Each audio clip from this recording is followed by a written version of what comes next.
طيب إذا وافق يوم العيد يوم الجمعة وجب أن تصلى صلاة العيد في وقتها وأن تصلى الجمعة في وقتها، فيكون في هذا اليوم عيدان وصلاتا عيد، صح؟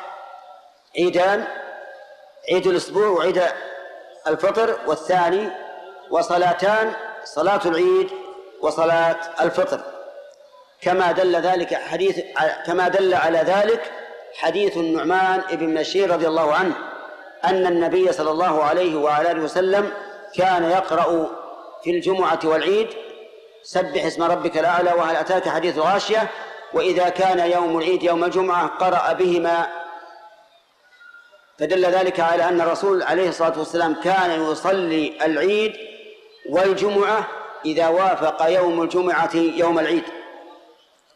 لكن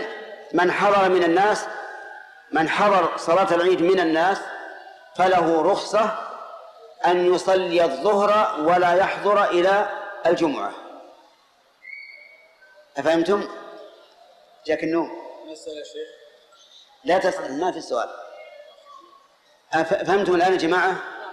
إذا وافق يوم العيد يوم الجمعة تصلى العيد وتصلى الجمعة وجوبا، ومن حضر صلاة العيد مع الإمام فله رخصة أن يصلي الظهر بدلا عن الجمعة ولا يحضر الجمعة، لكن لا تقام الظهر في المساجد لئلا يحصل التضاد، فيكون مسجد يجمع جماعة ومسجد يجمع جمعة، إنما يصلي الإنسان في بيته أو مع إخوانه جماعة إذا كان قد حضر صلاة العيد، ولكن الأفضل أن يحضر صلاة الجمعة.